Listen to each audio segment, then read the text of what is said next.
And we're live! And we're back! Welcome to the Underdog journey, late. where we're starting late, but still early according to the countdown timer. I'm West. This guy's David. With a nice new hat. I like the hat. Yeah, this hat was a gift. It was sent to me or brought up here to me, well, actually, before I moved out of Columbus. But it's from the Epcot Germany Pavilion down there in Orlando, Florida. Yeah. It says Ziki Zaki on it. It's still, Oktoberfest officially kicks off tomorrow. I know we kicked off our Oktoberfest on, the 1st of September because why not? But tomorrow is the actual, keg tapping and everything to officially kick off Oktoberfest. Yeah. So we're back to a lovely stein of beer tonight. Nice. And we didn't get to talk much before the show because of some technical stuff. But what are you drinking tonight, West? Tonight, it's Oktoberfest season, so of course I'm drinking an Oktoberfest. I'm drinking Great Lakes Oktoberfest to be exact, which is a pretty great beer. I had it a couple weeks ago. Yep. Pretty tasty. I liked it so much I had to have it again. What about you? Yeah. I've got, I believe you pronounce this with an I, and you highlight the I there. So it's Bitburger Fest beer. Ah, nice. Oktoberfest beer.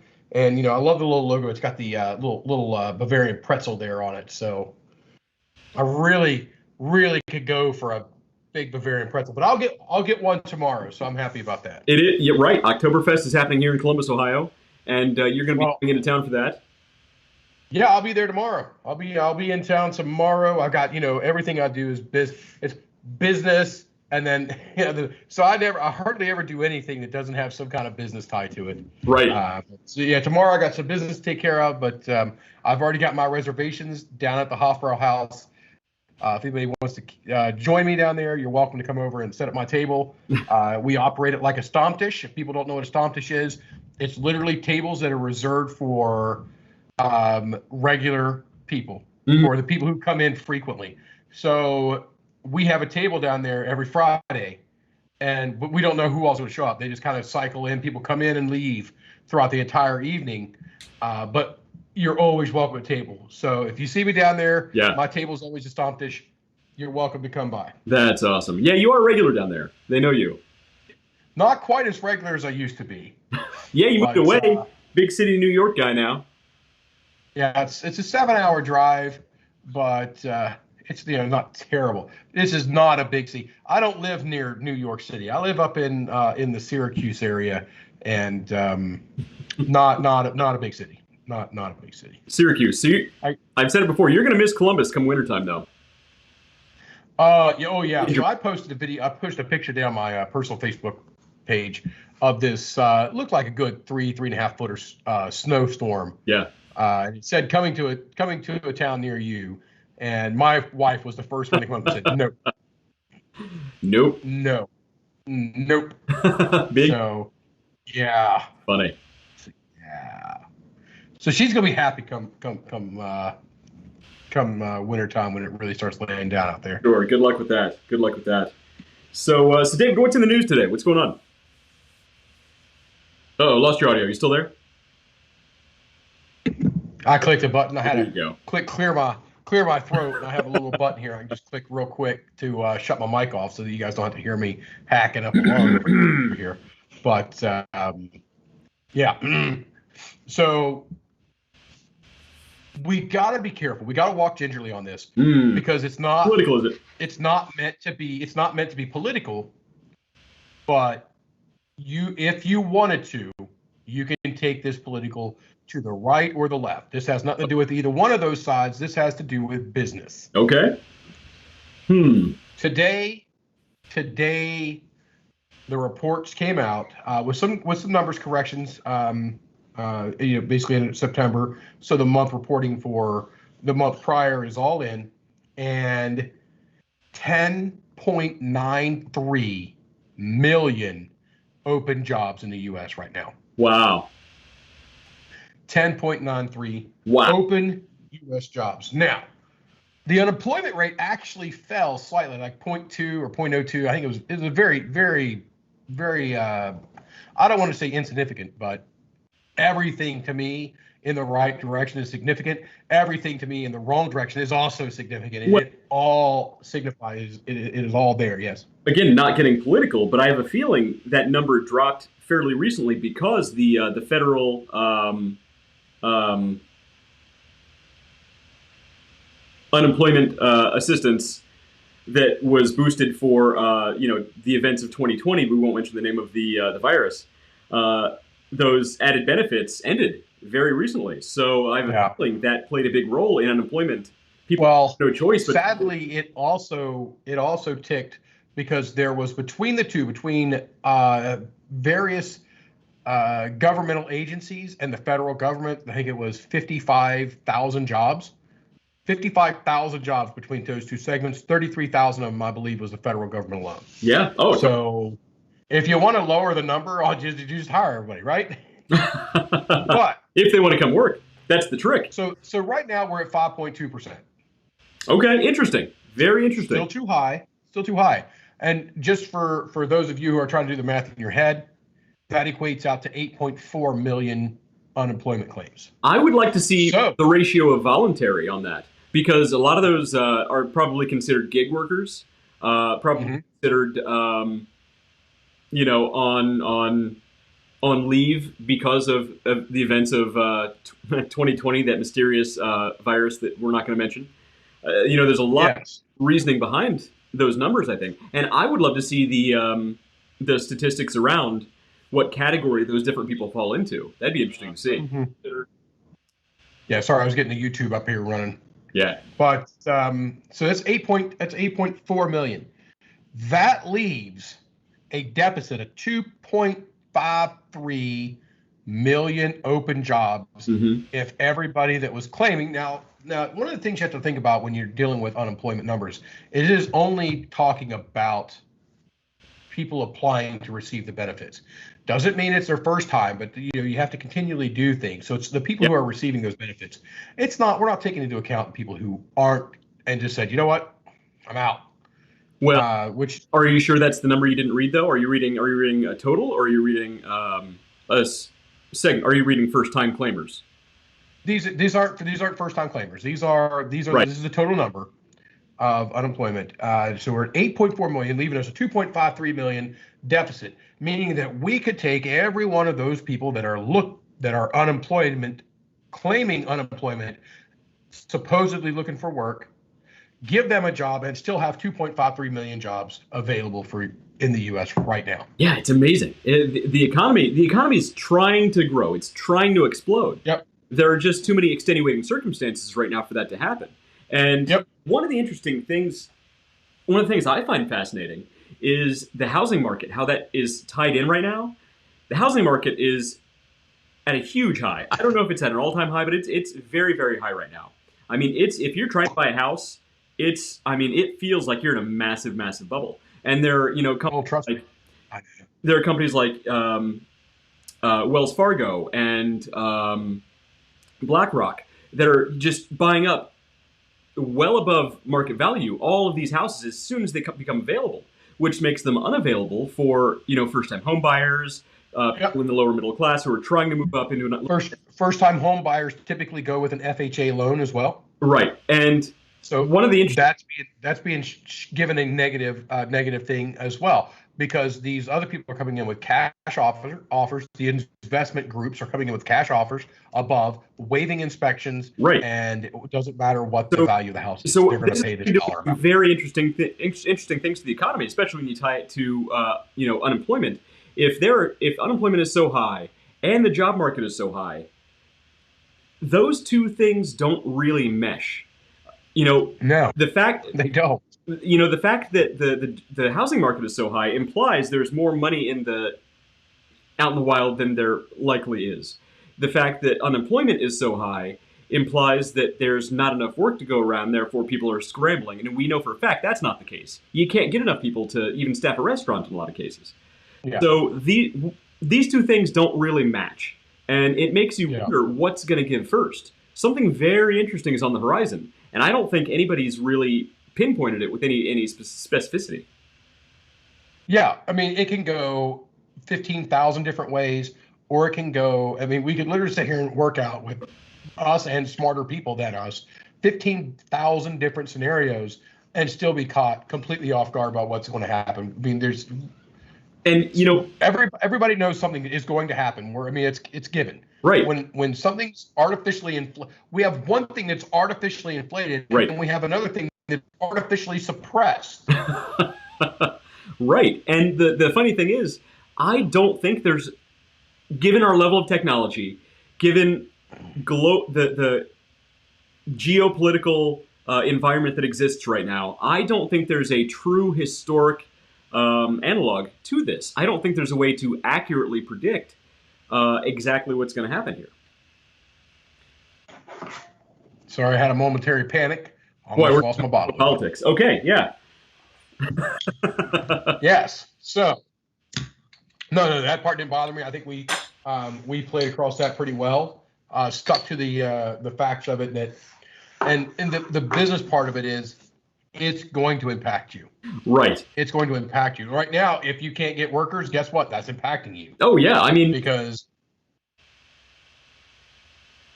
sorry, by the natural swing of things, the jobless rate should be way down.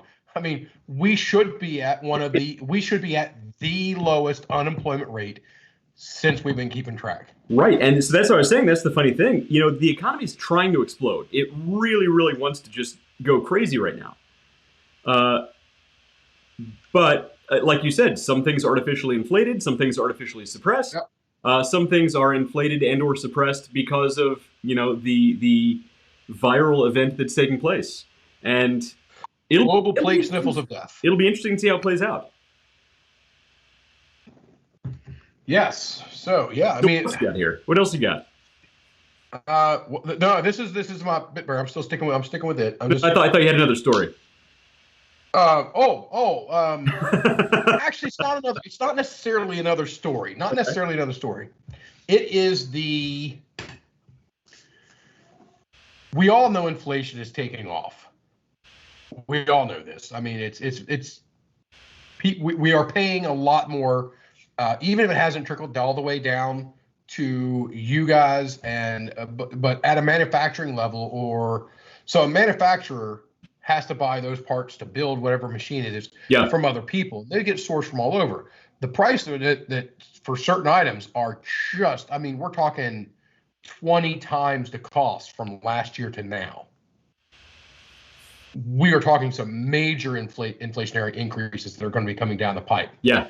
You know, that video game console that you wanted, and you thought, oh my Lord, $600 is a lot of money.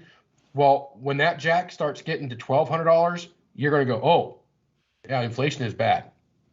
Because, you know, there's growth and then there's hyperinflation. But the part of it I want to talk about is, and it goes along with the global plague sniffles of death that we've steered clear of. Mm-hmm. Pricing increases without pricing increases. I can talk about that all day. So everybody get excited. Now this is the fun part. Yeah. So in my world, I do a decent amount of travel. Sure. And you know, a hotel has breakfast buffets, little diners, pools, gyms, weight rooms. Uh-huh. Now, most of the stuff has come back, but it's not on full scale. My rates for those hotels never went down. Mm-hmm. But all of the things that were supposed to be calculated into that price that I paid before are being taken out. They're not upkeeping, not filling pools, not having to clean rooms, not making food, not all those costs are gone now, but my rate didn't change. Yep. So in case you don't get what I'm getting at, it is when you remove a service or something that's calculated into your price, that's a price increase. You're absolutely right. Even if the number itself, even if you didn't create a delta from this number to this number by taking that value up, saying, all right, it's going to cost me more now to manage the pool, more now to manage the cafe, restaurant, gym, weight room, what have you. It's going to cost me more. So if you go from this point to this point, everybody sees that as a price increase. Mm-hmm. But when you don't move that price, and you remove the costs that are associated into that were calculated for that price, that also is a price increase. Right. And so here's an example I think a lot, you're in your industry. I think here's an example that a lot of people are going to relate to. This is a different way of putting it. So Panera Bread is the prime example, in my opinion.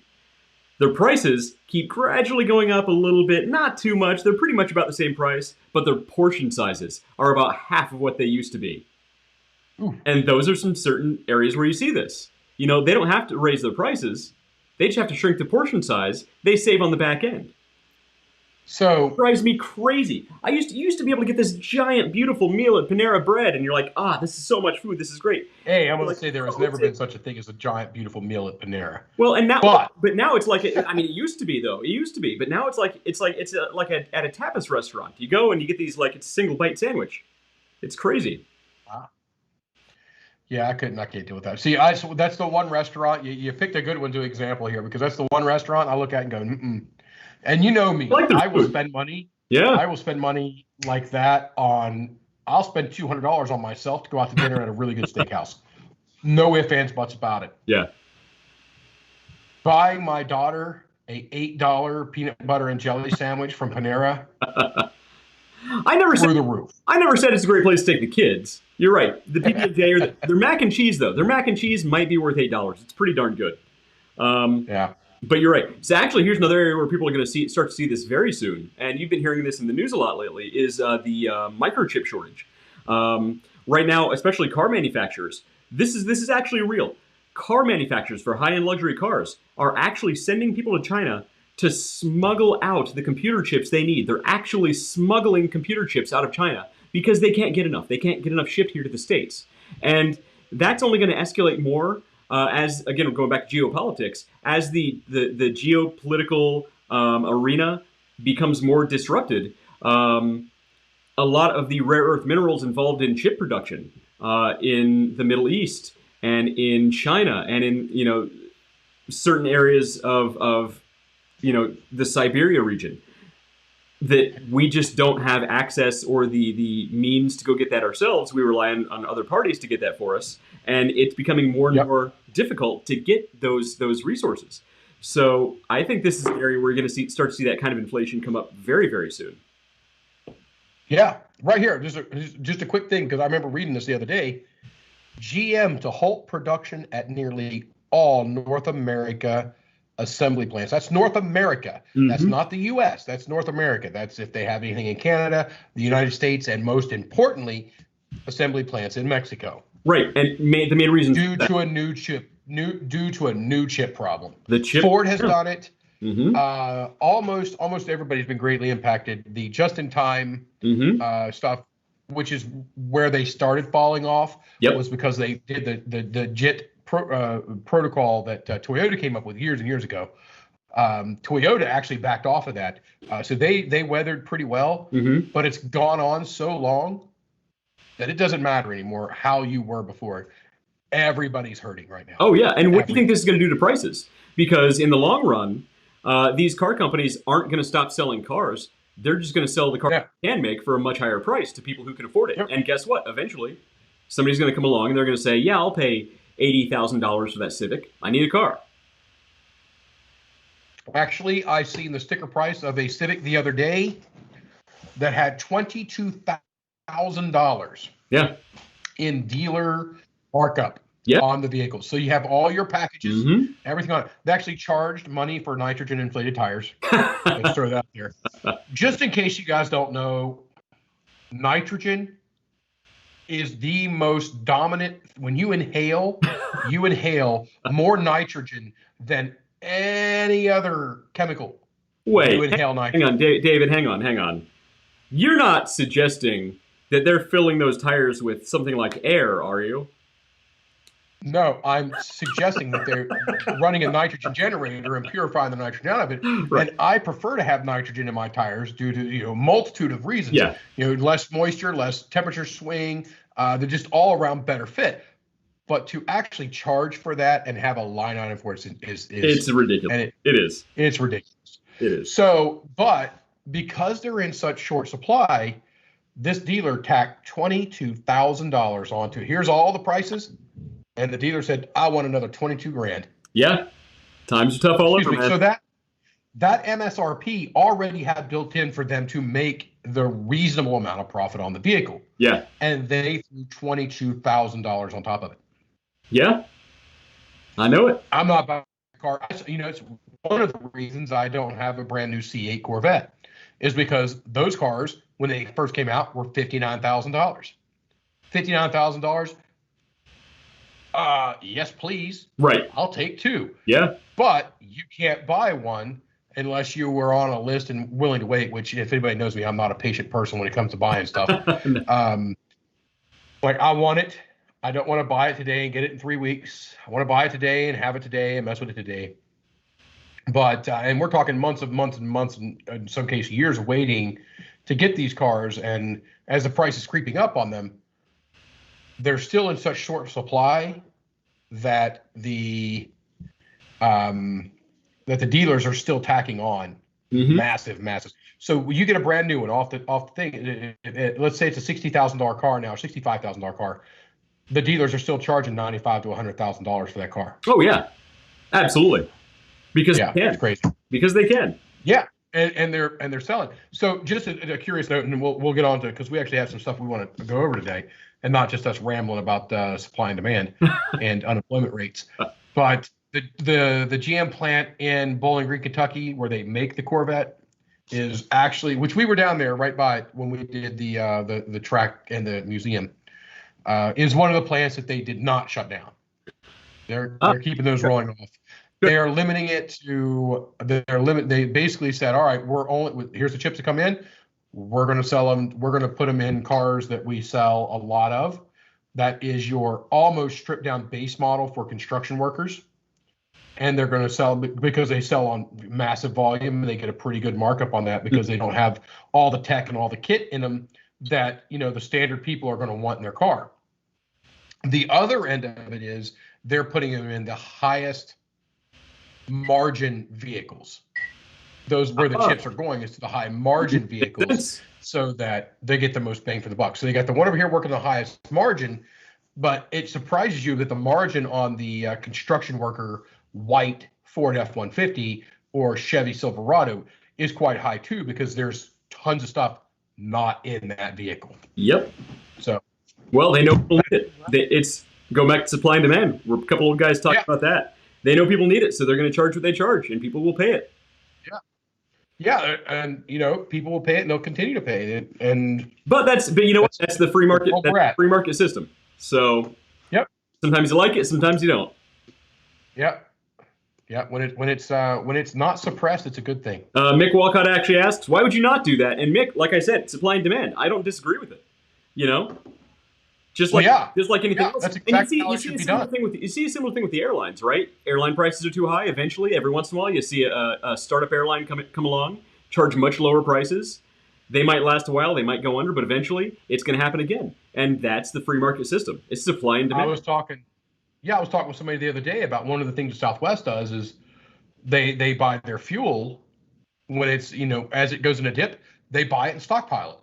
So that when it goes, and as long as it's low, they continue to buy and buy and buy. That way, when the price on that fuel goes back up, they can stave off the bump and the increase on it. So their swing is not so much. Now, granted, over time, that arc can always bump and eventually will creep up.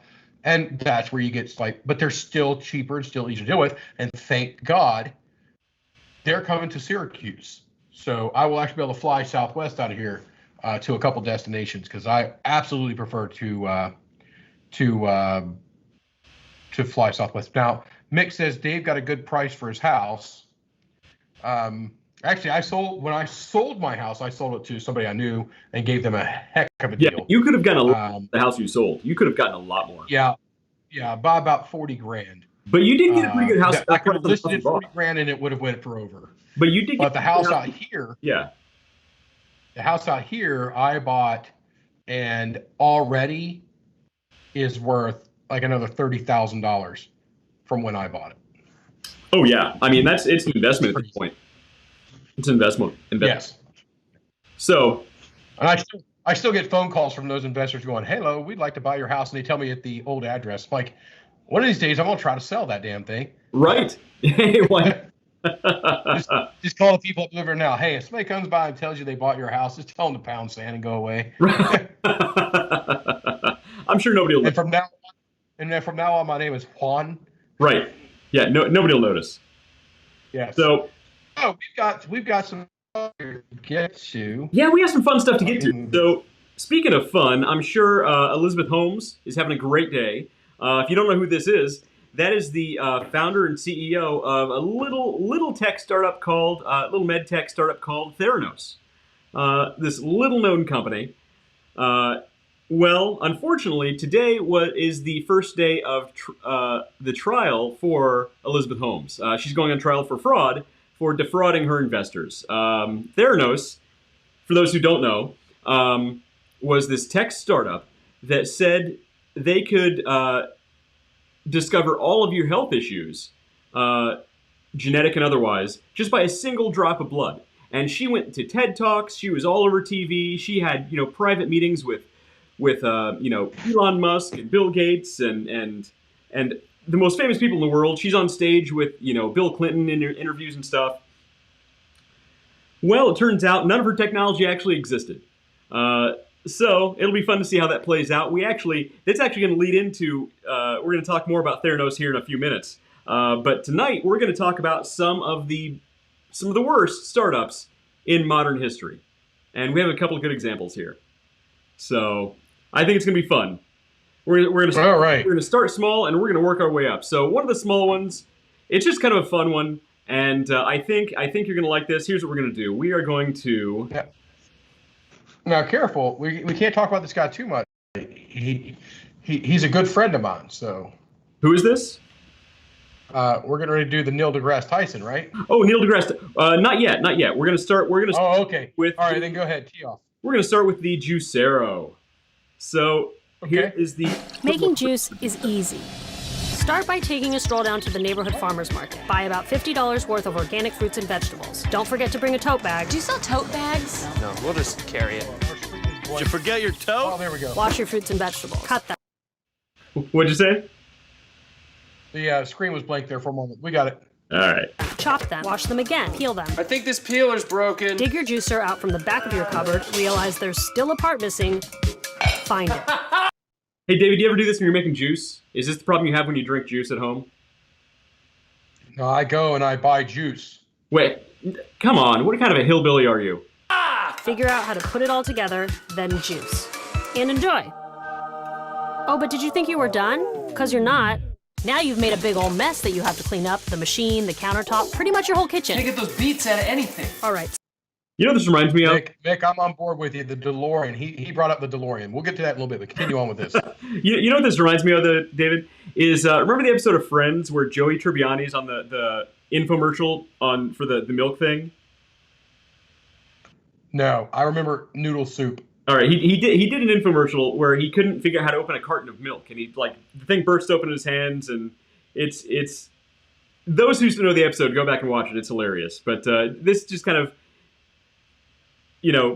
brings to life all of the really dumb things you see on infomercials. People can't figure out how to make juice without ruining their kitchen. How to. So making juice. The best one. Okay. I got to chime in on this because the best one was when the lady opens her cupboard and all the plastic bags falls out and she falls down on the floor.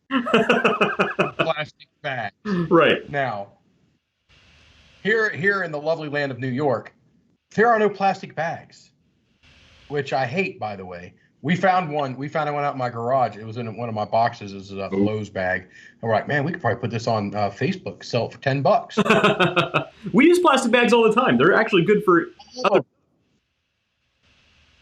Isn't easy at all. It's actually a huge pain. But what if it didn't have to be? But wait, there's more. It's a juicero. I'm sorry, I don't know what that word means. It's a new word. I don't know what this means either. Okay, define it for me. Juicero, the best juice ever.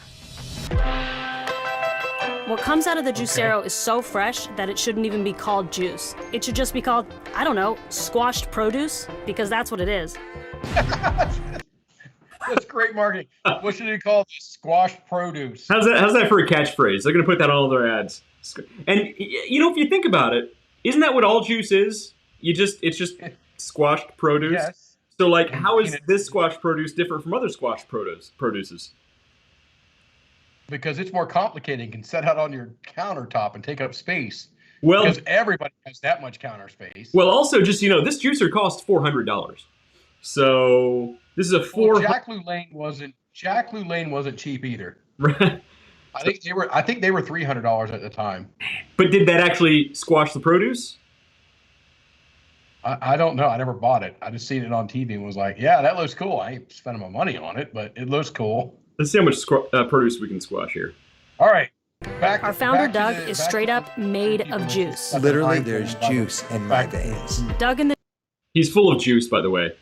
Juicero team have taken care of everything. Not just the washing, the peeling, and the chopping, but the growing, the harvesting, the washing, the refrigerated transport, the inspecting. Did we mention the washing? They had all that. Packaging, and finally delivering to your house. And we haven't even gotten to the most genius part yet.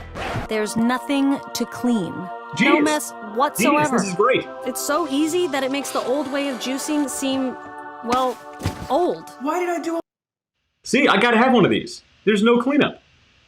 all that other stuff? Who cares? That's our past life. This is our new life. Is it? Wait. Sarah. Is it cold? It doesn't actually say. I'm not sure it's cold squash produce. But you just put the bag in, and it juices it for you. Genius, right? Wait, I think you just got the bag out of the refrigerator. Go back. I think you just got the bag out of the refrigerator. Did she get the bag out of the fridge? I think she did. You're right. So you can refrigerate the bags, and you put the bag in the So you juicer. refrigerate the bag in the space where you can just put the freaking juice carton. Right, and then you put the refrigerator. But here's what you're misunderstanding, David. You're misunderstanding. She put the bag in the fridge, right, to get the bag cold. She then took the bag out of the fridge to put it into the juicer. So you're missing the point here. Our new life. Juicero. Wow. The easiest, freshest, most delicious way to get juice.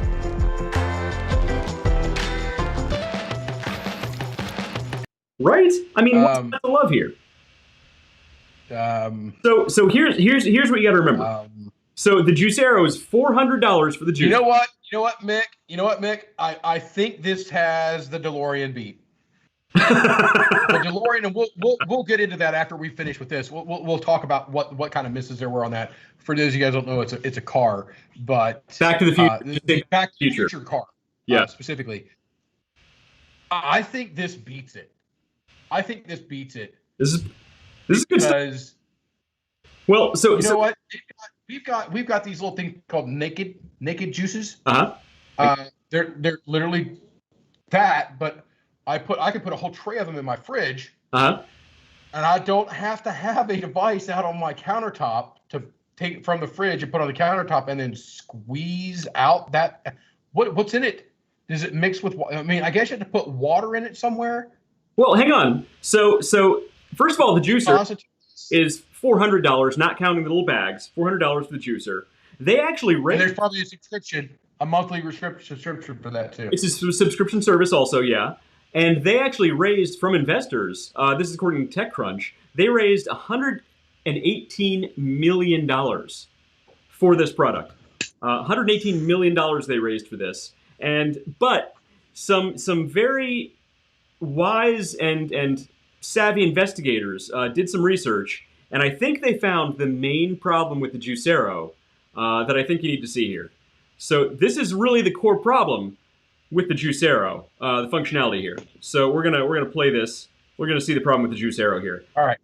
What's going on with the Juicero? She's squeezing the bag Is it the same actors? into a cup. Please tell me it's the same actors. No, that would be awesome though. Oh, that would be awesome. So she squeezed the bag into a cup, and it accomplished the same thing as the $400 juicer. So essentially, she could have just bought a carton of juice and kept that in the fridge, and saved her $400, which is the main problem with the juicer. And subscription service. And a subscription service, exactly. I mean, it doesn't look like it because I like my beer and I'm ridiculously fat. I get it, but I actually like fresh squeezed orange juice and mixes and things like this. And I like that kind of stuff. It's good. I love the taste of it. But if I'm not buying a Jack LaLanne, I'm not buying this. And anybody who takes literally after 2 minutes, video on the screen right now, after 2 minutes, and this lady just squeezed a bag out. Right. How much did they raise? They raised $118 million for the Juicero, and the Just from TechCrunch. TechCrunch reports that they were $118 million. $118 million. Yes, So that was a thing. You got to consider that a pretty good startup.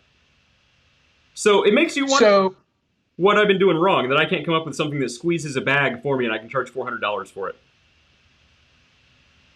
Hey, don't comment on that. This is a family show.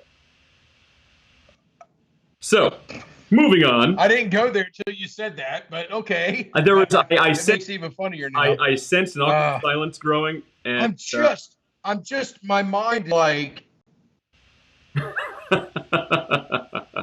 exactly $118 million. And guess what? Since that was all, do you know what kind of real business? Yes, I'm talking straight up to you, Juicero. A real business and a real device. Yeah. What that $118 million could do for somebody who's creating something that's actually useful. Yes, Juicero, I'm saying your device is crap. Come after me.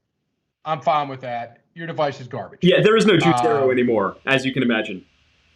Yeah, what? $118 million of investors' money? Ooh. Gone. Yeah, investors' money, which means they don't need to pay it back. Commercial, though. They don't need to pay it back. It was a lovely commercial that I'm sure they paid $200 for on Fiverr. So that's a win. That's a win. So our next one here is one that is surprisingly still going on. This next one's surprisingly still going on, and this actually involves a close personal friend of yours, Mr. Neil deGrasse Tyson. So, Doctor. Is he though? Yes, actually. Maybe he's like the same kind of doctor that Bill Nye the Science Guy is, an actual science guy rather than a scientist? I'm with you on that one, but Tyson is actually he's a doctor of astrophysics. So I'm going to give that one to him. Until he gives us Pluto back, I don't want to hear it. Until he gives Pluto back, I don't want to hear it. So here's the thing. Just take it this. We've traded Pluto for Planet X. So we're fine. I'm sure that's gonna play out well. Here in 524,000 more years, you'll all see. That you know what? In 520,000 more years, I will eat or whatever it was, the number. I don't even remember what it was. Exactly. If you guys, okay, I'm just going to assume that our standard viewers don't go down the same crazy stuff. So basically, the thought is there's another planet that has a massive ellipse orbit, and it comes through, and I can't remember. I mean, it's some 130,000, 500,000. It doesn't matter. Right. We're in and gone, but there's another planet that actually orbits our sun. That's Planet X. Yeah. Right. And Google it. Get into. We won't go into those videos. You start following those videos down the rabbit hole, and next thing you know, wait, I gotta take my hat off for this. Aliens. Right. Yeah. So we're not gonna jump down the rabbit hole of why they think there's Planet X, the Oort cloud, dark energy. It's a whole thing. We're not going there. Yes. But we will talk about Dark Elves. We will talk about Space Odyssey, which is Neil deGrasse Tyson's video game. This video game, it's on Kickstarter, and you can actually go to Kickstarter and look for this, Neil deGrasse Tyson's Space Odyssey. And this thing was originally pledged to be a fully immersive simulator that teaches physics and science through this video game. So it's supposed to be like fully realistic VR quality. You can build anything in this universe you want. It's expansive as the universe itself. And they only needed $314,000 to build this thing. So it's going to be a winner. I mean, what's his Kickstarter at? This is what? 314. Well, wait a minute. Yeah, $314,000. Hey, no, he made the $314,000. He so far has made $357,000. So he's already off to a great start. We're actually getting, we had some, but crappy juicer got 118 million. yeah. And this is Neil deGrasse Tyson. Maybe Neil deGrasse Tyson could make more money if he were out there squeezing produce. Here, Neil, squeeze my melons. No comment. You didn't tell me not to say that one. But we're thinking of releasing a video game that the provisional name for it is Space Odyssey. Is that clever? Space Odyssey? So that's off to a great start. That, this is the first video they have on their Kickstarter. He should be very proud of how this is going. So you can tell he's a big gamer. He really knows a lot about the gaming industry here. Very original. No, just there are enough video games that are shoot 'em up and this sort of thing. I was trying to explore. I'm teaming up with video game producers. Can we think about a journey you might take where you control the formation of solar systems, of planets, of comets. You control the formation of life, civilization. You could maybe tweak the force of gravity and see what effect that will have. And this becomes sort of an exploration into the laws of physics and how they shape the universe in which we live. All right, Neil, I gotta break in. Neil. The cost to create the Call of Duty, one Call of Duty game, is $50 million. Right, and that doesn't involve $50 million. That doesn't involve the physics of the universe. That was to produce the video game. The total launch budget was just shy of $200 million. Right. I believe it. But now, if that's one of your shoot 'em up games, but I guarantee you the physics that go into the shoot 'em up game are not near as complicated as the physics that you are trying to talk about. But he only needs $314,000, David. You're misunderstanding what a genius he is. Let's actually see the pitch video for Space Odyssey here. Let's see what we got. $200 million. We're gonna wait. We're gonna get the Doom. These are questions that restless thinkers have tackled over the millennia. Kepler and Galileo, Copernicus, Isaac. By the way, his quality of green screen is fantastic. And he did a remake of the what was it? I don't. It wasn't Feynman who did it before. It was a guy, a British guy, I think it was. I'll have to look it up here real quick. I just love his use of green screen. Look at this. It's like an old episode of Doctor Who from the 60s. Nice. The questions that restless Isaac Newton there thinkers have tackled over the millennia. Kepler and Galileo, Copernicus, Isaac Newton. We choose to go to the moon. Oh, no. Not because it's easy. Sorry, I couldn't resist. We choose to go to the moon because we need to buffer this video. Continuing journey. There's no $314,000. Allow me to introduce to you all the next generation of exploration that we call the Space Odyssey. Ooh. And look at that cover art. That belongs on a 1980s Space Odyssey TV show. I gotta wait for it to catch up over here Ooh. because I can't see your screen live. I've got to wait. Oh wow, yes. See my screen live. I didn't put that up on Skype for you. Sorry about that. That's fine. That's fine. So who was I'm dealing? It was Cosmos. Carl Sagan. That's who it was. Carl Sagan, who did the original Cosmos back in 1980. Neil deGrasse Tyson did one here soon, and I loved it. I thought it was a great show. He tiptoed into some things that are a bit political. Yeah. But. And you guys just lost my background. Sorry, go ahead. Really nowhere. Everybody's just getting to see me now. They just get to see. So hang on. I'm going to be honest. That's why they tune in. I mean, let's just face it. That's why they tune in. It's a whole thing. So look, this is. I'm trying to see you. I got my iPad over here running for the YouTube. I'm trying to bring my mouse over here. Luckily, I didn't have anything embarrassing on my background there. We're good. Okay. So Space Odyssey. Which is funny because before we went on the air tonight, we were talking about OnlyFans. So I'm glad we didn't actually look up anything on that and had it just hanging out in the background. Because if you guys don't know, a business move, OnlyFans launched to get rid of nudity on their platform. They tried to, then they had and then caught a fecal theater. Yes, they did. Over that decision and reversed that decision. Now, J.P. Morgan Chase is actually one of the people just behind the move to get rid of those types of things. Now, see, we'll talk about OnlyFans in a future episode. We should do a whole episode on that whole issue, because I actually have a hard time. I believe you, but I have a hard time wrapping my brain around. Hang on, I have a hard time wrapping my brain around the idea. Can you stop saying you have a hard time?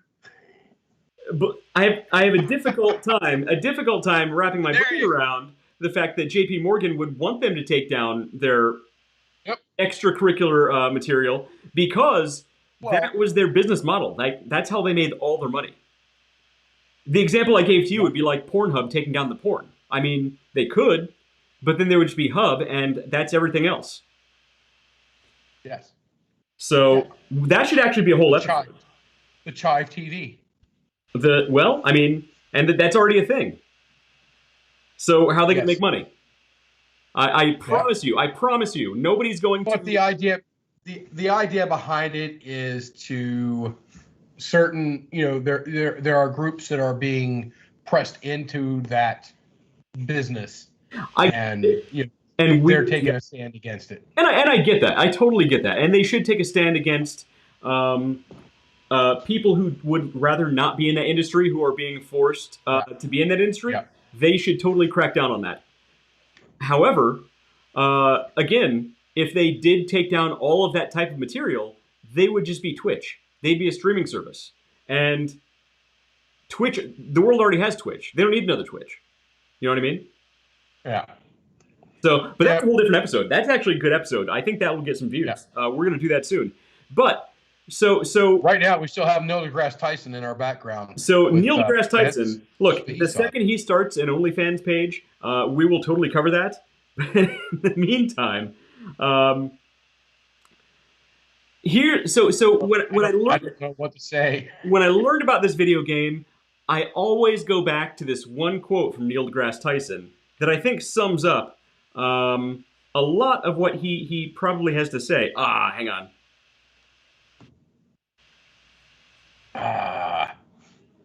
Hang on. Well, are you okay? You ready? Yep. Here we go.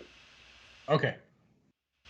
Challenges in this world is knowing enough about a subject to think you're right, but not enough about the subject to know you're wrong. I'm going to play that again for those. I'm going to play that again. That's for his masterclass. That's from the ad for his masterclass. So I'm going to play this again and listen to the words that are coming out of his mouth. Everybody needs to shut up right now and listen to this. One of the great challenges in this world is knowing enough about a subject to think you're right, but not enough about the subject to know you're wrong. So I know you and I are going to disagree on this. I feel that quote might be one of the worst things I've ever heard in my life, and might be one of the core problems with the entire world itself. What's okay? Because we had a little bit of breakup on audio. Tell me the quote. Give me the full quote. Okay, the full quote is, one of the great challenges in this world is knowing enough about a subject to think you're right, but not enough about the subject to think you're wrong. Okay. Well, there's a lot of double speak happening. There's a lot there. This goes hand in hand, and I think it'll surprise you. We actually agree on this a little bit more than you think. There's the saying that we have one mouth and two ears because we are supposed to hear and listen more than we speak. Mm-hmm. And I say in a world full of silence, everybody's an idiot. You've got to be able to say stupid things to find out sometimes that those are stupid things. I agree, but the way he's putting it, and maybe this isn't the way he meant it, and maybe it's not the way he meant it, but the way he's putting it is that you should, endeavor to reach a point to where you think you know what you're talking about without fully understanding the entire subject. The challenge is to talk a whole load of bullcrap. One of the great challenges in Not this to world actually is know knowing enough that about you're talking bullcrap. Right, says the One of the great So challenges. basically, he's saying be a car salesman. Oh, Mick Walcott, if you're still listening, you need to take issue. He wasn't a salesman; he owned the place. Fair point. Fair point. So going back to A Space Odyssey, he claimed to only need $314,000 to start this ridiculously amazing endeavor. Right. Pause. We have been over this before. We have actually went over this. Go back into our videos and watch every single one of them from start to finish, because in one of them, and I can't remember what episode it was, we actually talked about, you need to know and do some research on it and see what the cost, what the investment is, what the market share is, how to differentiate yourself. It's in that kind of thing, in that episode where we were talking about that type of stuff. He clearly did not do.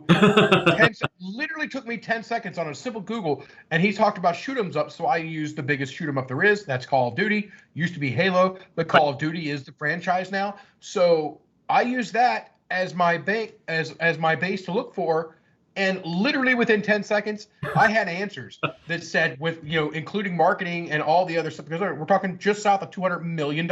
Right, which is why I just played his other quote, because clearly he knew just enough about a subject to just enough. He knew what he was talking about. Not enough to know that he was absolutely full of crap. Right, exactly. So it eventually. Come on, Neil, get it together. Eventually, it came to light, and it was revealed here on the Kickstarter campaign that this wasn't initially put out there because they didn't think it was that important. The initial $314,000 wasn't to actually launch the game. Oh, no. The initial $314,000 was just to do the discovery to eventually begin development on the game, which is actually probably more accurate as far as cost goes. But that was not communicated. However, somehow this Kickstarter is still live. You can still go look at this Kickstarter, and which is actually one of the great things, because you can come in here and look at the comments of people who actually invested in this Kickstarter. And let's see, we're going to look at some things here. Are we going to get comment? Okay, going into comment land on the internet is golden. So this is a little different because you can only comment if you donate. So these are people who donated. So here's one. Yes, this is the last Kickstarter I will ever fall for again. Kickstarter has started adding to the projects, yada yada. Let's see. There are a lot of very disappointed investors, to say the least. And it literally is a Kickstarter for a Kickstarter. It's a Kickstarter for a Kickstarter, and I'm sure Neil deGrasse Tyson, Dr. Neil deGrasse Tyson, as you would call him. I won't call him that until he gives us Pluto back. I'm not sure I would keep my name on this Kickstarter if I were you, Mr. Tyson, deGrasse Tyson. Is it Mr. Tyson or Mr. deGrasse Tyson? How would you refer to him? Tyson. Mr. Tyson? He just likes to be called Jim. Jim? Jim, if you're watching this, I might take my name off of this project, especially considering the last update was April 2020. That's not promising for any investors.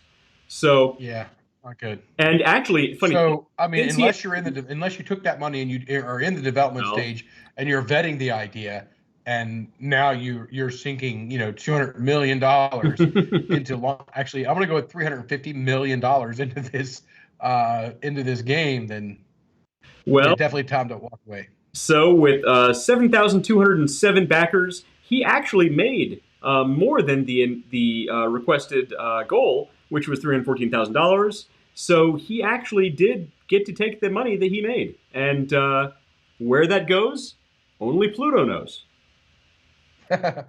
Ooh, I'm wrong. I've never heard you. Ladies and gentlemen, this doesn't happen very often. I've never heard you say that before. Tyson is the recipient of 19 honorary doctorates. See, come on.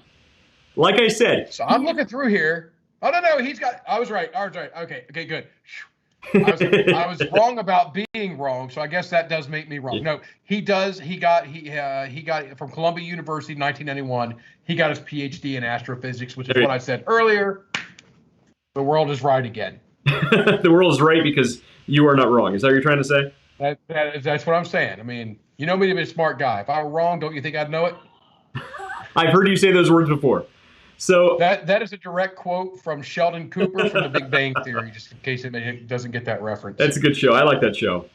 So on to getting into the big guns here of some of the worst startups in modern history and possibly in all of history. Theranos. So, okay. Yeah, Elizabeth Holmes, the founder and CEO of Theranos. You ever seen this lady speak? Have you ever seen her talk? Do you know who I'm talking about? All right, so we have some very interesting videos here from her, and she is on trial today. Today was the first day of her trial for fraud. Sorry, Miss Fraud. Fraud. So here is one of the pitch videos for Theranos. I think you're really going to like this.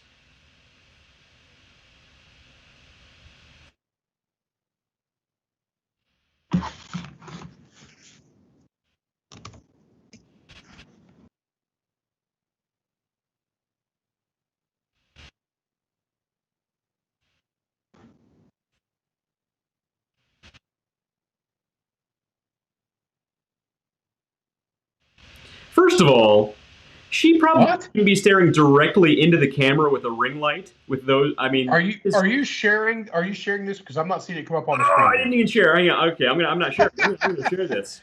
You got to. Ladies and gentlemen, welcome to the Underdog Journey, where we are professionals all the time. If you want to be a free producer for this show, just reach out to us. We'll probably let you take a swing at it. Actually, if you would like to do anything for this show, just let us know, and we will take you up on it. What is wrong with modern medicine? People don't even know that they have a basic human right to be able to get access to information about themselves and their own bodies that can change their lives. So first of all, like I said, she should not be staring directly into the camera without blinking and with the ring light on. She looks like Mark Zuckerberg when he's in front of Congress. Oh, I don't have a glass handbot. I exactly. I know. You gotta go sit. It's frightening watching this lady speak. Person should have the ability to get that type of test, because if you understand that early that you're at risk, there's a lot more that you can do about it. And we'd like to see a world in which every person gets access to this type of basic testing, and the types of tests that are done are ones that provide insight into the onset of disease in time to do something about it. All right, so we're getting in there. So Theranos was valued at $10 billion, billion with a B. $10 billion was the valuation of this company. And, of course, today, the founder of Theranos, Elizabeth Holmes, as you just saw, is on trial for fraud, as you can imagine. Yeah. Hilarious. So the funny thing, this lady, their video, I should have pulled up some of these videos ahead of time. I didn't. That speaking voice of hers is not her speaking voice. She actually lowers her speaking voice so she sounds more authoritative and she speaks slower.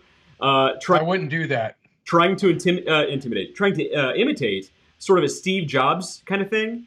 And there are a couple of videos online where she'll they caught an audio clip of her when she kind of forgets about the fake voice and starts off in a normal higher pitched tone and then quickly catches herself and goes down a couple of octaves because that's how she thinks she sounds good.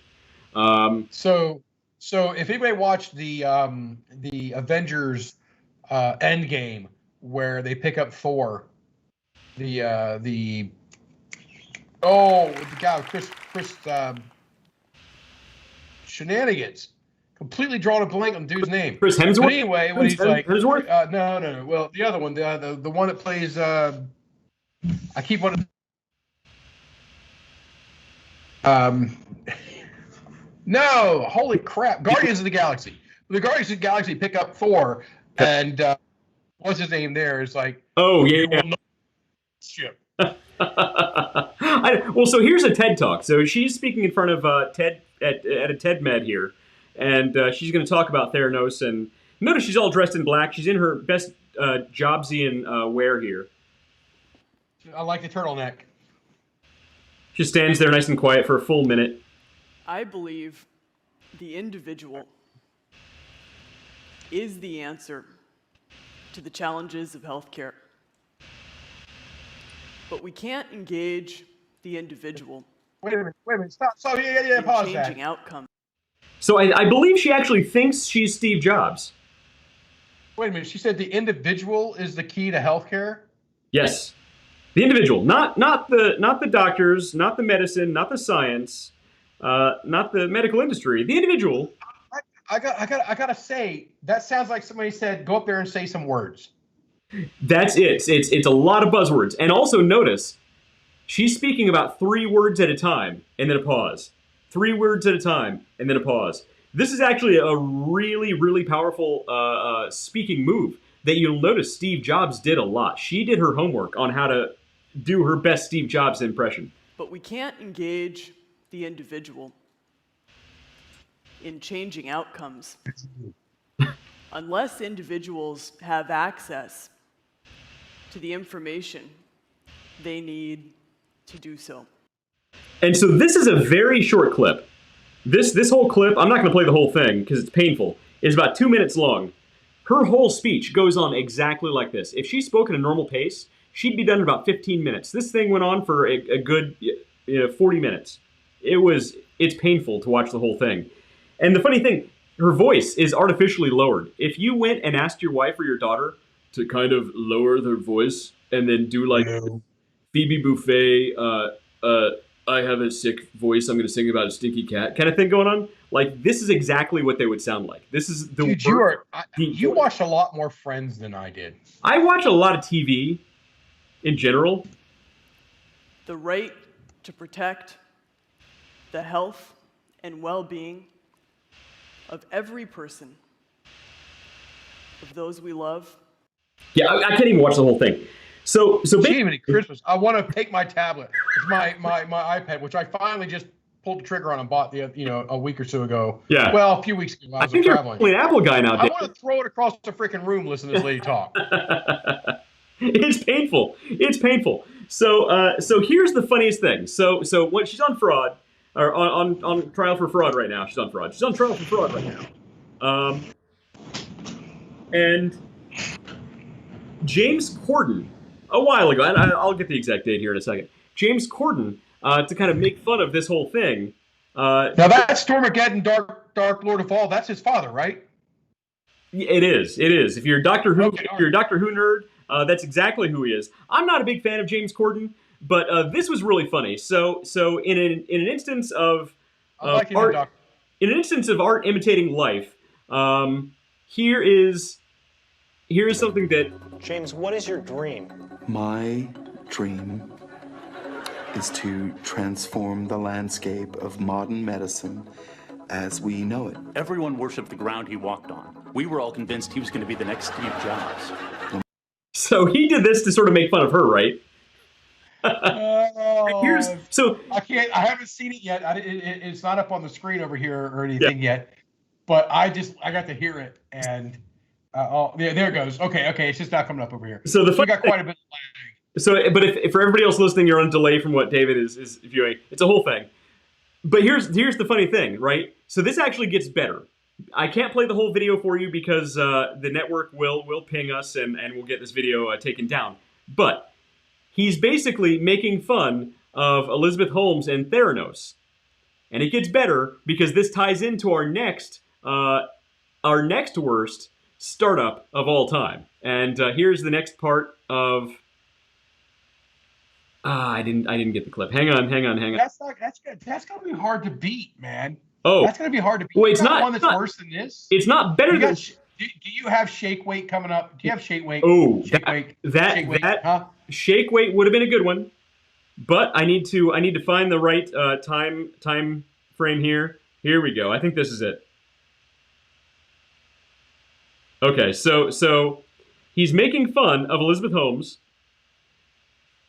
But here's where he takes this as far as his invention, right? Is it possible not to get swept up into his vision?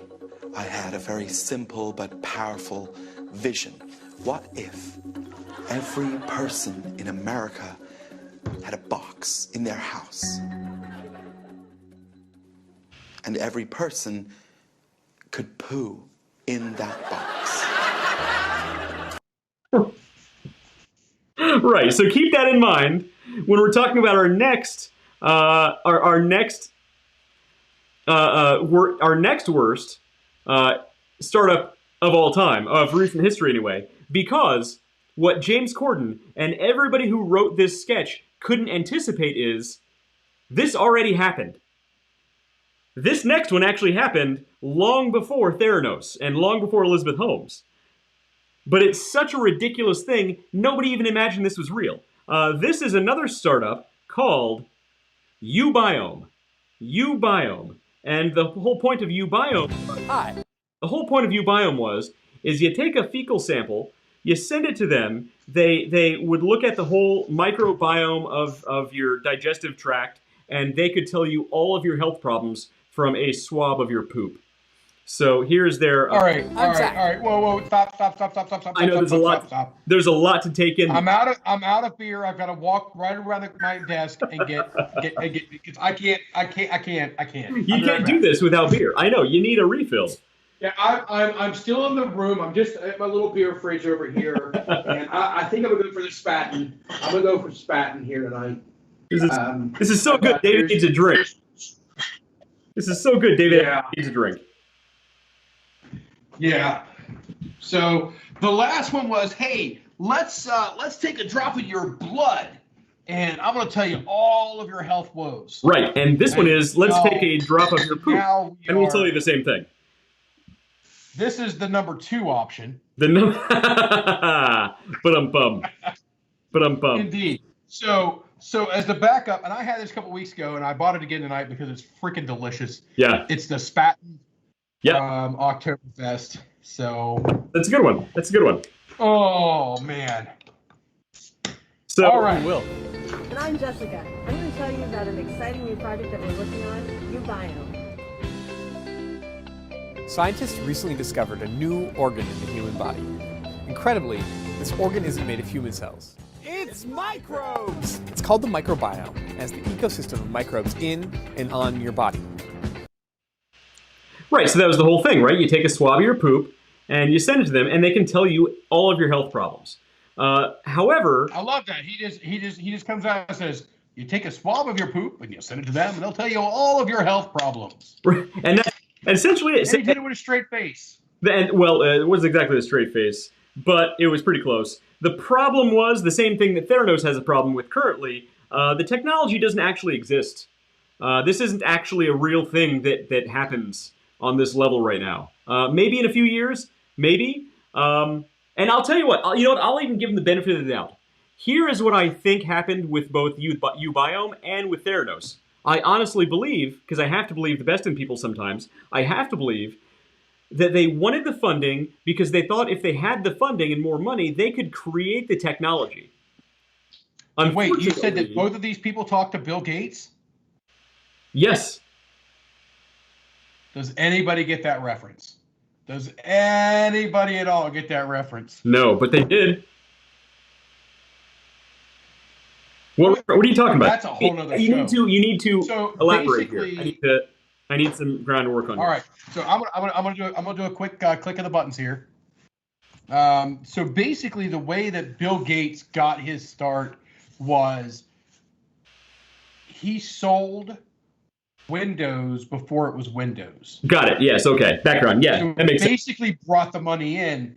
I said, "Hey, I've got this product, or we'll have this product in asterisk signs," and use those funds to develop the product. And then the biggest deal for him was when he wrote his contract. I don't know if it was Dell, but there was a computer manufacturer or a computer assembler out of Texas, I believe it was, that he wrote into the contract that X amount of dollars per every computer sold, he got paid on. Bill Gates or Windows got paid on. Now, it didn't say X amount of computers with Windows on it. It said for every one of those units that they sold, he got X%. So even if he sent a computer out with DOS, whatever the latest version of DOS was at the time, Windows still got paid. Microsoft still got paid. Right, and Which, to be honest, flat out, I love it. Look, I think that's actually illegal now. I can't be sure, but I think that might actually be illegal now. However, if it's up front and you know going in, I don't have a problem with it at all. Well, but then that if would. you don't know it, I need more pictures of Spider-Man. Exactly. But I think that is actually the problem these people ran into. The technology didn't exist. It wasn't. So here's the difference, right? Bill Gates had a product. It wasn't fully. Yep. It wasn't complete yet. He knew it could be complete. He just needed more time. Yep. The technology doesn't actually exist in the form in which they're selling it. It would be like, and we're not dealing with ones and zeros on a computer. Can I work out this last bit of code? We are dealing with a human body. Well, it would be like significantly more complex machine. Well, it would be like Bill Gates doing that same thing, only selling an iPad in the 80s. Yeah, I mean, it's possible, but not with the technology as it existed. Yes. So someday this will be possible. Iron Man, I'm limited by the technology of my time. Well, that was Howard Stark. That was Howard Stark. That was not Iron Man. That was Get Howard your comic Stark. book straight, man. But it was in Iron Man. It was in Iron Man. It was. So the funny thing, Ubiome actually started on Kickstarter. It actually started on Kickstarter, and it received once they started taking actual investors, it got a valuation of $600 million. The valuation of this company. That's incredible. That's a huge valuation. However, I need people to understand right. that number at the Powerball would have you at the gas station for 45 minutes trying to get a ticket. Okay? Right. That's how much money this drew. So here's scan your poo. Right. So here's the problem. Here's where it actually gets better. According to Business Insider, the SEC is alleging that the founders of Ubiome defraud investors of $60 million, and they are actually now on the run from the law. These people are fugitives of the law right now. Oh. Exactly. It keeps getting better. That's got to be a crappy way to live. But I hope they're not living hand to mouth without washing their hands. Oh. Exactly. So if you happen to see these two right here, you might want to call somebody and dish the dirt, as it were. Yeah, you got to scroll up a little bit because we can't see their face. They're blocked by us. Oh, they're going to call the cops. You're still lagging. They can see the face now. So we gotta work on this lag here. Yes. So if you happen to see these faces, you might want to call somebody. So anyway, those look like lizard people if I've ever seen lizard people. Don't they? They look like aliens trying to look like people. They look like aliens trying to look like people. That's what's happening here. Bill Elkins says you guys are commodians tonight. Commodians? I'll take that. You know what? I'll take whatever. Hey, don't take a dump on our show. Hey, it's okay. Oh, yeah. Man. Oh boy. It's okay to look out for number one as long as you don't step in number two, says the founder of Ubiome. Hey, this could be an important scientific breakthrough for two reasons. Number one, and number two. Number two. They will never. Also is a joke from Big Bang Theory, by the way. I want to give credit where credit's due to the writers of Big Bang Theory. They'll never live this down. Oh, hilarious! I mean, and they should, and they shouldn't, and they shouldn't, because they're actually on the run from the law right now. This is from Business Insider right here. The co-founders of bankrupt poop testing startup uBiome have been charged with fraud. Poop testing startup. That's their company. For the rest of time, that's going to be their startup. Literally could have been the data that saves the world, but they are now the poop testing frauds. Right, and here's the funny thing. Eventually, when the technology is actually there, this might be a viable company or a viable type of company, and forever it'll be cursed by these two and their poop testing startup that defrauded investors of $60 million.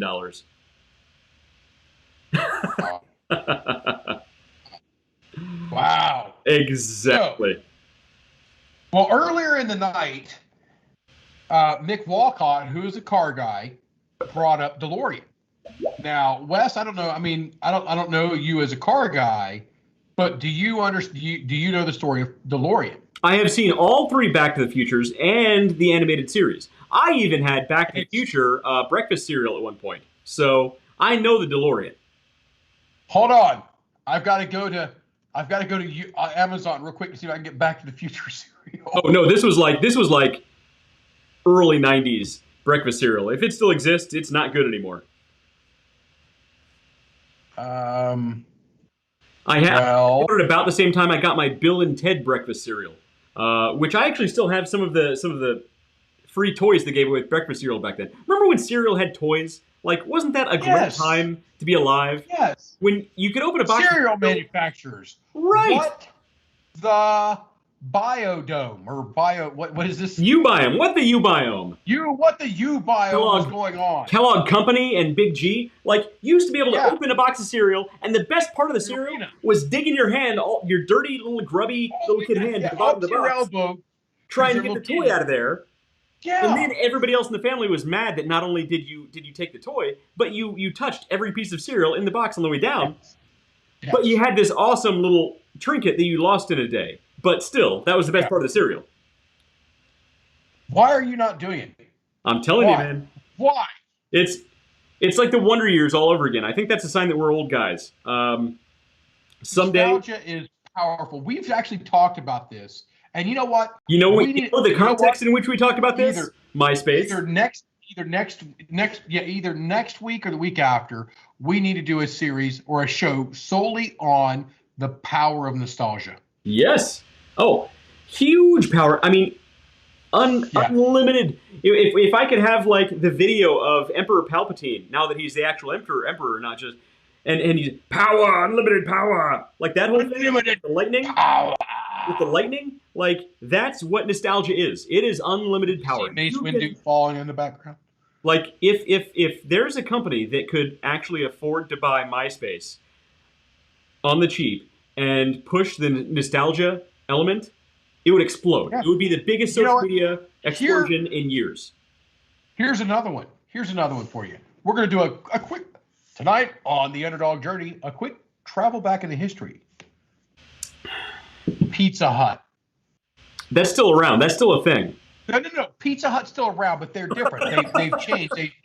They now send frozen pizza dough to their groups and to their stores, and they just warm the pizza up. And that's it. They do. And just in case you don't know Pizza Hut, everybody out pizzas the Hut. Okay. If you were to take that old classic Pizza Hut building, we all know what that means. Yeah. Make it like a mid-90s Pizza Hut. And make the dough like they used to in the stores and actually make good product. Yeah. Nobody would out Pizza the Hut then. Well, you know what I'll tell you. Here's the thing, right? So if a pizza place, whether it's Pizza Hut or Donato's or Domino's or Papa John's, where you happen to be. So one of the things that we actually like to do is we watch the tracker when we order a pizza and say, is it in the oven? Is it in quality check, whatever the heck that means? Is it in the car waiting to get to us? Now, we're watching this specifically so we know exactly when we're going to get the pizza.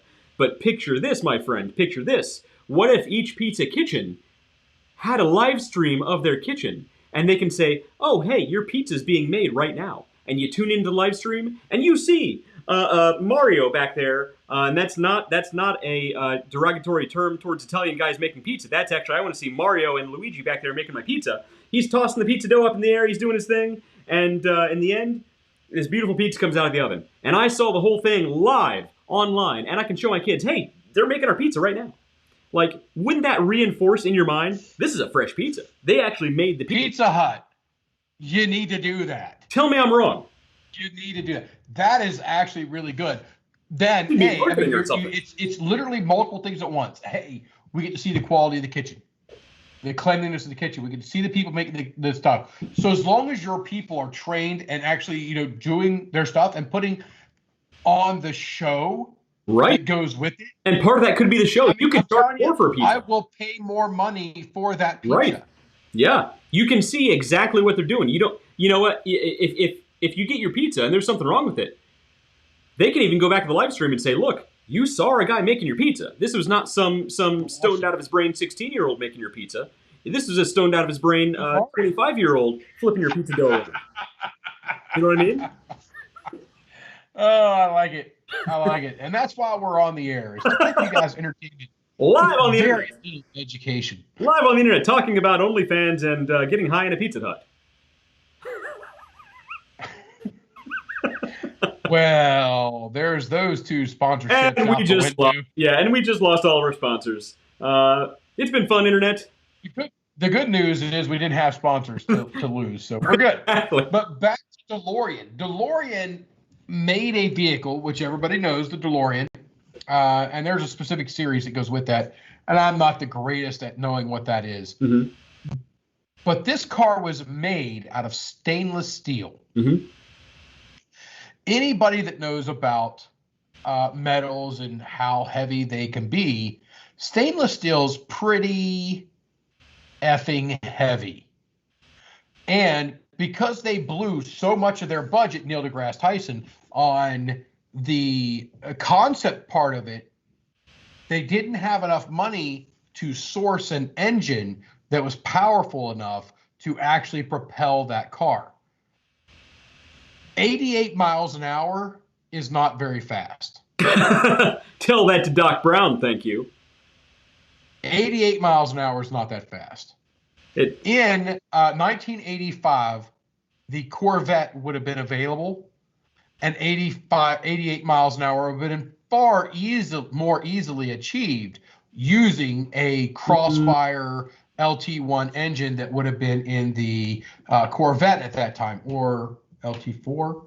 Well, whichever Corvette engine, 350 small block Chevy, 88 miles an hour, in third gear, easy. Well, fourth gear, bottom end of fourth gear. So I don't think the laws of physics would agree with you, my friend. Because the doors, did they do this? Did they do this? The doors did not. The doors opened like this. They did not. They did not have. That's the problem. You can't time travel in a car where the doors do this. You have to. Well, you got to do this. Well, yes. You can have the gull wing doors, which is what you have. You have the scissor doors, which is what some of the Lamborghinis have. Family show. And then you have then you have doors, which is what real cars have. So, speaking of the DeLorean, though, by the way, there's actually a really good documentary on Netflix about the DeLorean and that whole process. So, if you haven't seen it yet, check it out. It's actually a pretty good series. I highly recommend it.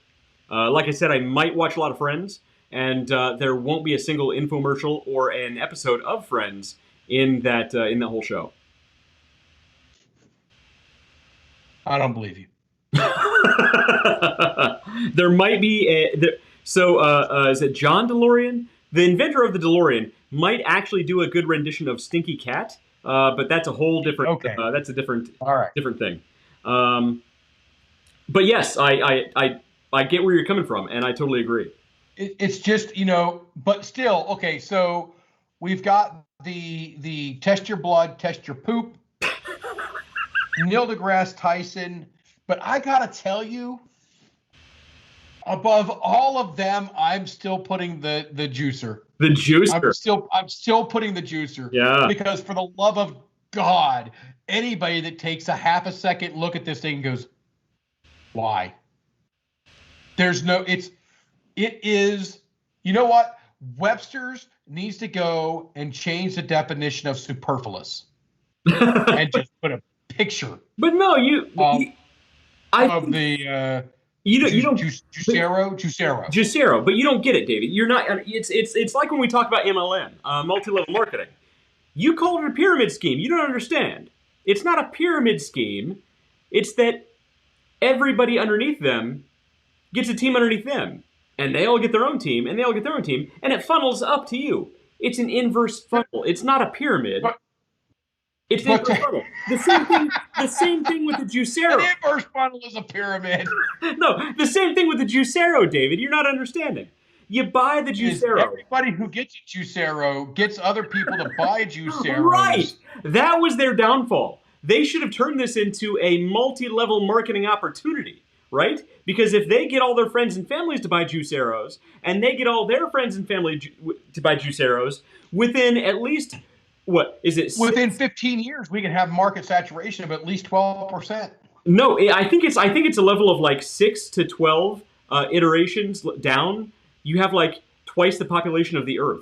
So I think you can actually make a lot of money on this. They did it wrong. You're misunderstanding. She buys the Juicero for $400. Then she has a subscription service for all the juice. You put the juice in the fridge to make it cold. You take the juice out of the fridge. You put it in the Juicero. It squeezes the bag. And then you have your juice in a cup. You're misunderstanding here. The fact that you're able to get through that with a straight face.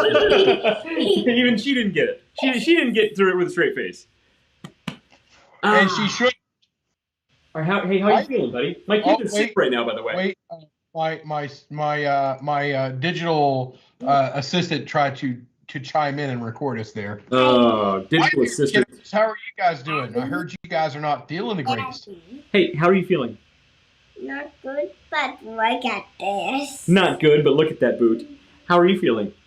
I have a fever. You have a fever? How high is your fever? 109. 109? I think it was 101. It wasn't. 109? Maybe a 100.9. 100.9? I think so. Yeah, we're working on decimal points.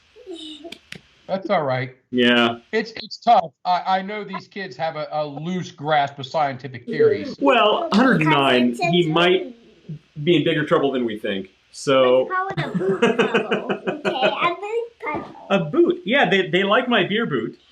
This is you guys like this. This is Daddy drink, and Daddies think it's yummy, but it's not for kids. So, are you feeling okay? You sound a little stuffy.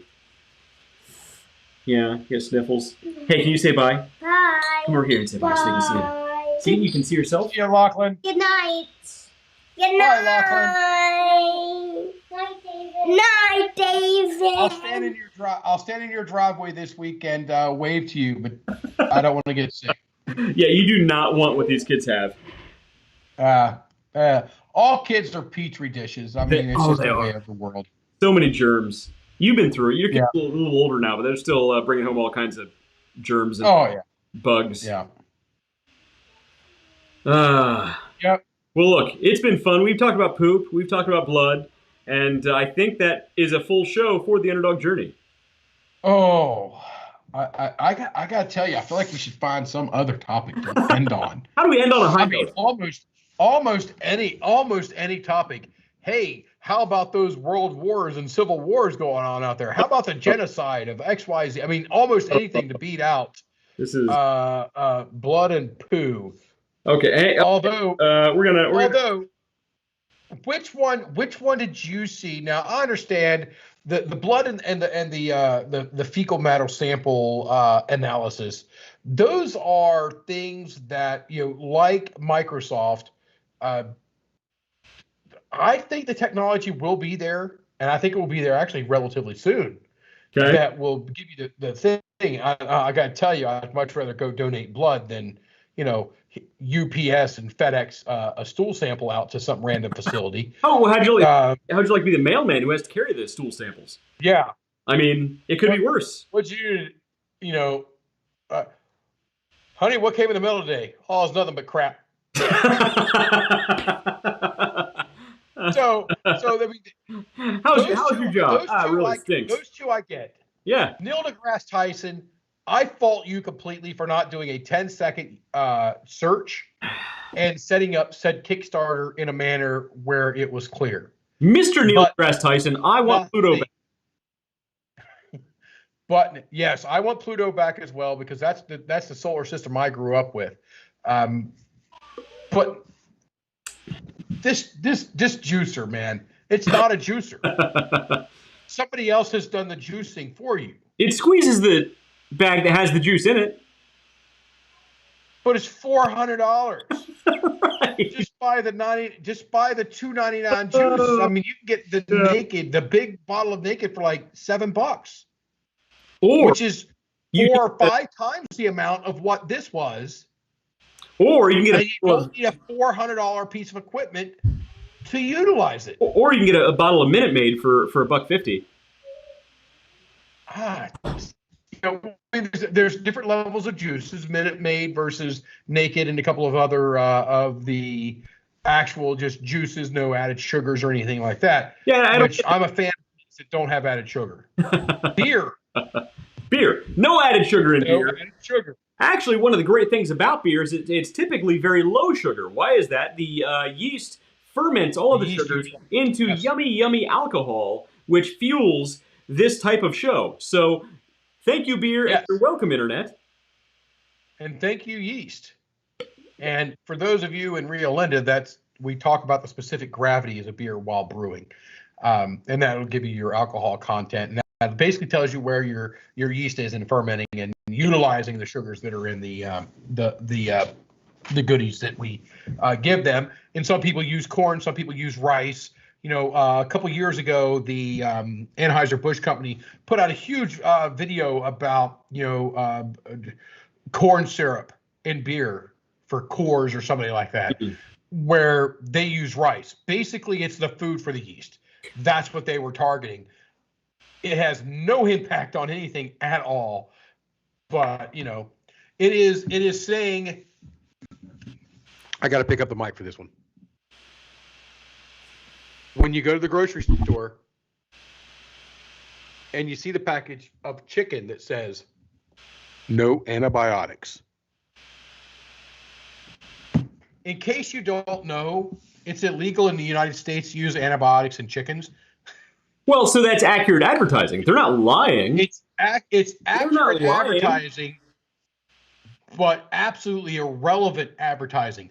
Literally, if I were to go out there against them, let's say I want to launch this specifically against Tyson, I would make sure and I would pay for the spot to the right and the left in the meat cooler where the Tyson chicken is. You think they don't do that? And I would say we don't have arsenic in our chicken. On the right and the left, neither one of these things have arsenic in our chicken, which leads you to believe in your mind that what is in the middle.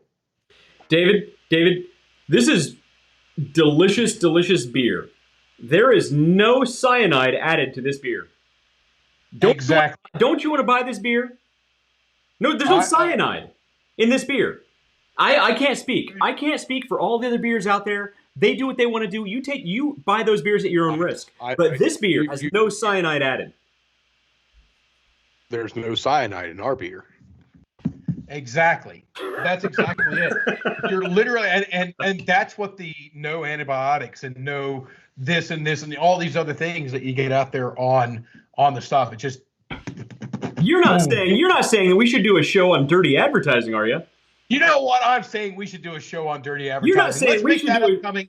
Let's get that on our calendar. Let's talk after the show. We'll all regroup. For those of you who are out there, I know that Shannon Black from the Real Life Outdoors with Shannon Black had some medical issues with one of his eyes today. Ooh. So all of you guys go over to his channel on YouTube or on Facebook. I think he's got Instagram, Twitch, and I think he's got an OnlyFans as well. So go out there, say hi to him, and wish him the best because we hope him a speedy recovery. Oof. Because actually one of his fans actually said that it was the Underdog Journey guys who caused the issue. So yeah, so the thing, it doesn't at all look like pink eye. So when you talk to Shannon Black from Real Life Outdoors, Shannon Black, he's on YouTube. He's pretty big. He's getting there.